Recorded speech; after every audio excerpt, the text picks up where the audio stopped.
Hello everyone, Monique here, wishing you a happy new moon in Aries. The Aries new moon arrives on Friday, April 17th at 7:52 a.m. Eastern Time, and it will be at 27 degrees of Aries. There's a quote that says, "To each there comes in their lifetime a special moment when they are figuratively tapped on the shoulders." Well, for all of us, that time is now with the Aries new moon. As I was writing this blog, Kenny Loggins' song, "This Is It," kept playing in my head, and I thought, this is really the perfect anthem for this new moon. With all of this Aries energy right now, it feels like this energy is on steroids, and it is this moment when we can say, "This is it." At the time of the new moon, there will be 7 celestial bodies in Aries. There will be the Sun, the Moon, Mercury, Mars, Saturn, Neptune, and the asteroid Chiron. In astrology, this is what we call a stellium. And a stellium happens when we have 3 or more planets that are gathered in the same zodiac sign or house. And it really creates this powerful concentration of energy. It amplifies certain themes, and it really is a driving force in someone's life, particularly when we see that in their natal chart. What we are talking about now for this new moon is not a part of your natal chart. It is a stellium that is a transit. It's a part of a transit. It's a very temporary, but very, very potent activation. These planets they'll be moving through a specific area or specific house in your chart, and it's going to light up that house that Aries rules. So we're going to be calling our attention to where we're being asked to act, initiate, and to begin again, because those are all Aries themes. Think of this new moon as a cosmic initiation point. It's really a spark, and it will light up our life right now and also build momentum for what's coming next for us. And there's so much going on, and I've written a lot of it in the blog, but I'm going to give you more information that I didn't put in the blog, because there's so much going on in this month of April. So please read the blog. It will tell you all about this particular new moon. It will tell you about what's going on this week in astrology, which many astrologers have been talking about for years. This particular week is a very special moment in all of our astrologies. I'm sorry, not all of our astrologies, in all of our lives. So in addition to the 7 celestial bodies in Aries, in addition to the new moon, in addition to what's happening on the 13th and the 14th and the 18th and the 19th, which is all in the blog, there is still more that's going on.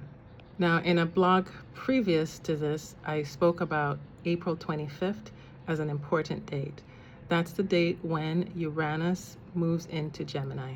And this is really big. This is going to set up a 7-year cycle for all of us.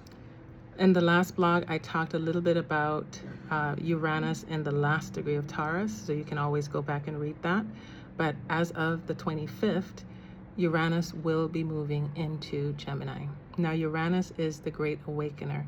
It wants us to break patterns, and it wants us ultimately to be free. And Gemini, of course, rules the mind and communication. So during this cycle, which begins on the 25th, you want to think about how you're thinking differently and how your perspective might be changing and how your communication may be evolving. So you might find yourself saying things like, I don't think the same way anymore. That's very possible with Uranus and Gemini. And you may not want the same things anymore. And that's completely the point. On April 29th, we're going to have Venus, the planet of love and connection and relationships. It's going to be squaring the nodes. And the nodes are very karmic points in our chart. Right now, it may not feel jolting. It may be very subtle, but Venus and the nodes, it's powerful.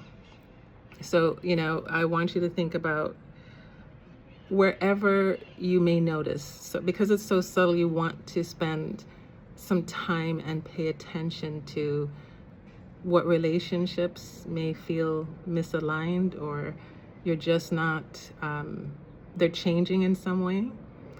Your values may also be shifting.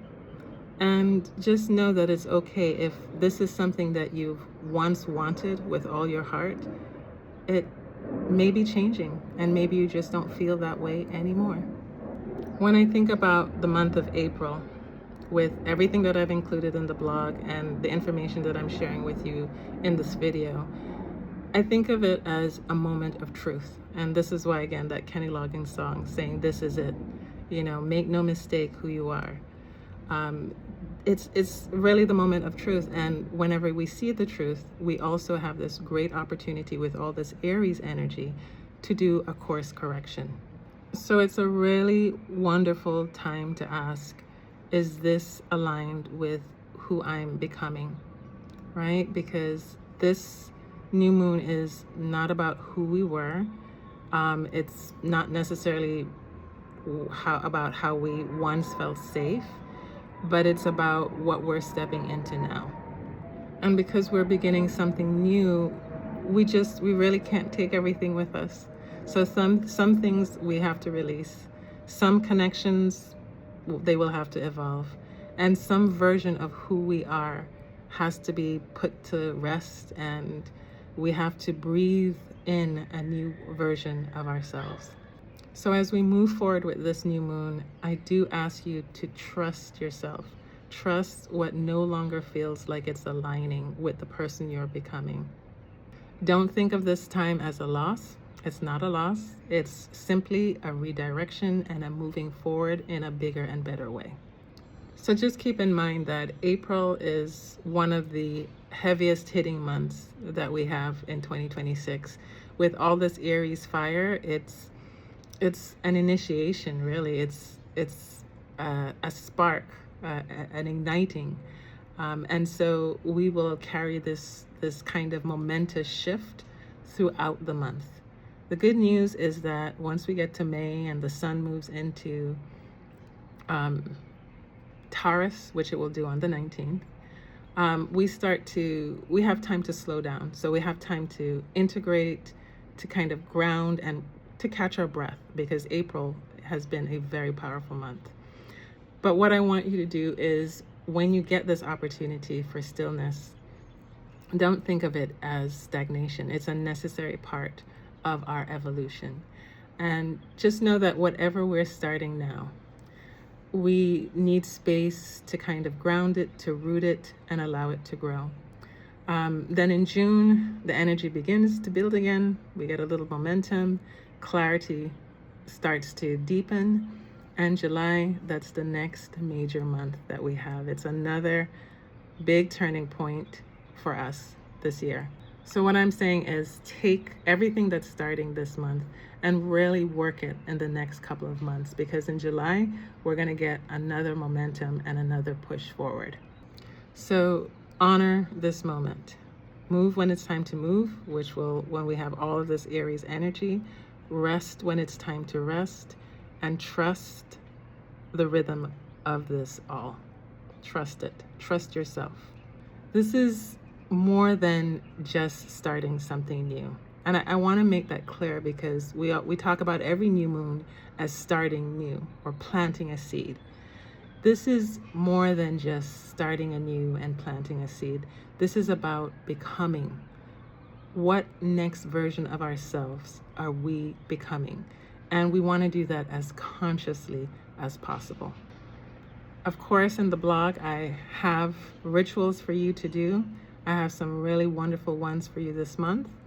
And of course, we also have the section on how to really personalize it, because I'm talking in general terms now, but you want to use this information and look at it specifically as it hits your natal chart. So go to the Let's Make It Personal in 3 Easy Steps section of the blog and find out what house in your chart, your natal chart, is ruled by Aries, because you're going to have a complete makeover in that area of your life. So take the step, Trust the fire in you, that spark in you, that individual, unique individual in you. Know that the moment is here. And so whatever you are guided to, know it's time to go ahead now and to build it. And so with that, I wish you a very happy new moon in Aries.